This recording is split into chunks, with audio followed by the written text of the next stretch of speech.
प्रभु यीशु मसीह के नाम से मैं आपका स्वागत करती हूँ और आशा करती हूँ कि यीशु मसीह के आने के लिए आप खुद को तैयार कर रहे हैं और वाकई में आप परमेश्वर की संतान बनकर अपने जीवन को जी रहे हैं। आइए हम परमेश्वर के वचन पर जो हमारे टंग से, हमारे जीभ से जो रिलेटेड है, हम उसके बारे में थोड़ा सा चिंतन करेंगे। तो आज का जो वचन है वो प्रोवर्ब्स से लिया गया है, जो कि चैप्टर है 18 वर्स नंबर 20 एंड 21। तो आइए देखते इस वचन में परमेश्वर हमसे क्या कहना चाहते हैं। वो कहते हैं, मनुष्य का पेट उसके शब्दों के फल से भरता है, वह अपने होठों की उपज से अपना निर्वाह करता है। 21वां वचन कहता है, जीवन और मृत्यु दोनों मनुष्य के जीव के अधीन है। तो इसमें स्पष्ट कहा गया है परमेश्वर का वचन कि मनुष्य अपने शब्दों के, मनुष्य का जो पेट है वो मनुष्य के खुद के शब्दों का फल होता है और वो उसी की उपज से अपने जीवन को जी पाता है। तो देखिए, हमारे जीवन में हम कई बार हम ऐसी चीज़ों को कहते हैं जो हमारे जीवन के लिए सही नहीं होता है। जाने अनजाने में हम ऐसे शब्दों का इस्तेमाल कर बैठते हैं जो हमारे जीवन को हमारे द्वारा ही नाश कर देता है, क्योंकि शैतान यही चाहता है कि हम अपने जीवन में गलत शब्दों का प्रयोग करें और नाश होते चले जाएं। हम कुछ भी करने से पहले हम पहले सोचते हैं, फिर बोलते हैं, तब जाके हम किसी काम को करते हैं। और क्योंकि जब हम बोलते हैं, जब हम अपने माइंड में सोच लेते हैं और जब हम उसे बोलते हैं कि हम ये करना चाहते हैं और एग्जैक्टली हम वही करते हैं, चाहे वो आप अच्छे कामों के लिए ले लीजिए या फिर बुरे कामों के लिए ले लीजिए। अब अच्छे कामों के लिए हम इसका इस्तेमाल कैसे करते हैं? जब हमसे कोई हेल्प मांग रहा होता है तो हम सोचते हैं मन में कि हमें हेल्प करना चाहिए, नहीं करना चाहिए। जब हमें लगता है कि हम उनकी हेल्प कर देनी चाहिए, या जब हमारा कॉन्शियस या जब हम मसीह में होते हैं तो हम पवित्र आत्मा हमें लीड करता है, वो कहता है तो इसकी सहायता कर, और हम उसकी मदद करते हैं क्योंकि हम वो सोचते हैं। फिर हम कहते हैं अपनी ज़ुबान से कि हाँ, मैं उसकी सहायता करूँगा, और फिर मैं उसकी सहायता या आप उसकी सहायता करते हैं। तो कैसे वर्क करता है? पहले आपके माइंड में, फिर आपके टंग में, एंड देन आप उस कार्य को प्रैक्टिकली कर पाते हैं। ठीक है, तो इस तरीके से आप भलाई का काम करते हुए जीवन को निर्वाह इन जनरल हम जानते हैं कि हमारे शब्दों में ताकत होती है, क्योंकि जो हम शब्द बोलते हैं वो वर्क करता है।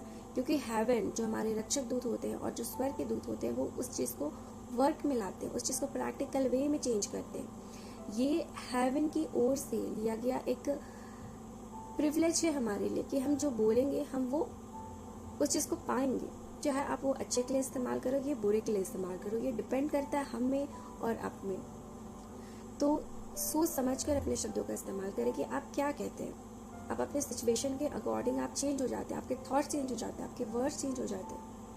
पर ऐसा नहीं करना है, हमें थोड़ा सा रुकना है, परमेश्वर के बारे में एक बार सोचना है, एक बार उनसे जुड़ना है, कंसर्न करना है, पवित्र आत्मा से बातें करनी है और पवित्र आत्मा को कहना है कि वो हमारी हेल्प करे कि हमें सिचुएशन के बेस पे नहीं कुछ बोलना है।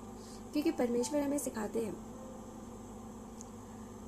कि हमें सिचुएशन के हिसाब से नहीं जीना है। पवित्र आत्मा में सिखाते हैं कि हमें आत्मा के द्वारा चलना है।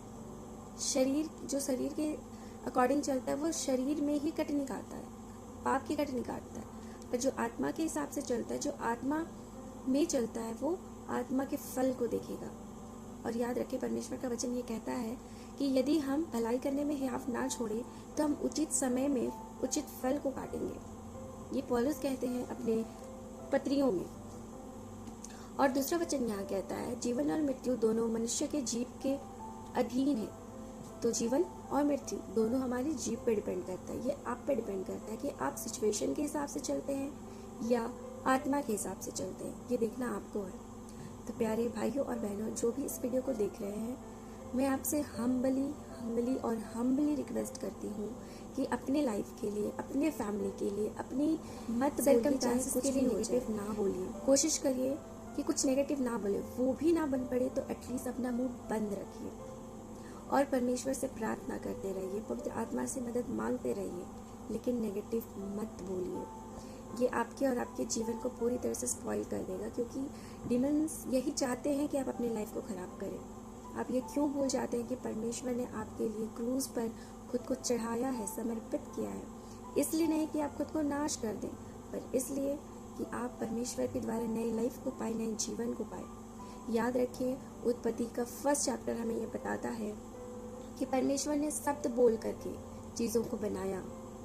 आप उत्पत्ति पढ़ कर के देखिए, आपको पता चलेगा कि परमेश्वर शब्द के द्वारा सब कुछ निर्माण किया। और संत योहन हमें बताते हैं कि परमेश्वर शब्द था और शब्द ही मानव रूप बनकर इस धरती पर आया, जिसको हर किसी ने देखा, उनके चेलों ने देखा और वो गवाही देते रहे थे। तो हमें इन बातों को सोचने की ज़रूरत है कि हम किस तरीके से मुफ्फट होकर खुद की लाइफ के लिए हम नेगेटिव कन्फेस करते हैं। इसके बजाय क्यों नहीं हम परमेश्वर के वचन को प्रोक्लेम करते हैं? इसके बजाय क्यों नहीं हम कुछ पॉजिटिव बोलते हैं? इसके वजह क्यों ना हम नेगेटिव चीज़ को पॉजिटिव वे में ट्रांसफॉर्म करने की कोशिश करते हैं? प्यारे भाइयों और बहनों, ज़्यादा से ज़्यादा परमेश्वर के वचन को पढ़ें और बस इंटेलेक्चुअली नॉलेज गेन करने के लिए मत पढ़िए। इसलिए पढ़िए ताकि आपका लाइफ ट्रांसफॉर्म हो सके। और मैं भी यही करती हूँ, जब समय मिले तो कलाम को पढ़िए, उस पर मनन करिए, उस पर चिंतन करिए, ये सोचिए कि परमेश्वर ने ये वचन क्यों कहा है। कोशिश करिए, जब आप परमेश्वर को सच्चे हृदय से ढूंढने की कोशिश करते हैं तो वो आपको मिल ही जाते हैं, क्योंकि परमेश्वर को खोजने का सिर्फ मात्र एक तरीका है और वो है परमेश्वर को सच्चे हृदय से, पूरी शक्ति, पूरी आत्मा, पूरे मन से ढूंढने पर वो हमें मिल जाएंगे। परमेश्वर ने खुद कहा है, यदि तुम मुझे सच्चे हृदय से ढूंढोगे तो मैं तुम्हें मिल जाऊंगा। तो अगली बार जब आप कुछ बोलें तो सोच समझ कर बोलें, किसी के लिए भी। ये मत सोचिए कि मुंह है, बोल दिए, क्या हो गया। ऐसा नहीं होता है। अपने मुंह का इस्तेमाल सही चीज़ों के लिए कीजिए। इससे मेरा नहीं परंतु आपका ही बेनिफिट होगा, आपका ही फायदा है। परमेश्वर ने अपने कलाम को ऐसे ही नहीं दे दिया है। याद करिए, परमेश्वर का वचन हमें बताता है कि परमेश्वर का वचन हमें पवित्र आत्मा के द्वारा लिखी गई है। और पवित्र आत्मा कभी गलत नहीं हो सकता, क्योंकि पवित्र आत्मा परमेश्वर की आत्मा की गुड़ बातों को भी जानता है। क्यों परमेश्वर कहते हैं कि परमेश्वर, कई बार आप जब सुसमाचार पढ़ें, गॉस्पेल पढ़ें, तो आपको ये बात समझ में आएगी कि परमेश्वर क्यों कई बार मन के विचारों को जान जाते थे। क्यों परमेश्वर कहते हैं कि तुम गुप्त स्थान में प्रार्थना करो और तुम्हें उसका प्रतिफल सभी लोगों के बीच में मिलेगा। ऐसा इसलिए क्योंकि पवित्र आत्मा हमारे मन के विचारों को जानते हैं, हमारे मन की गहराइयों को जानते हैं। तो अलर्ट रहिए कि आप अपने लाइफ के लिए क्या कहते हैं। God bless you to all. मेरी दुआ है कि आप इस वचन को सुनकर अपनी जुबान का सही इस्तेमाल करेंगे और इस बात को हमेशा याद रखेंगे कि आपके जीव में ही मृत्यु और जीवन दोनों हैं। प्लीज़ इसे राइट वे में यूज़ कीजिए, ये आपके लिए बहुत फ्रूटफुल होगा।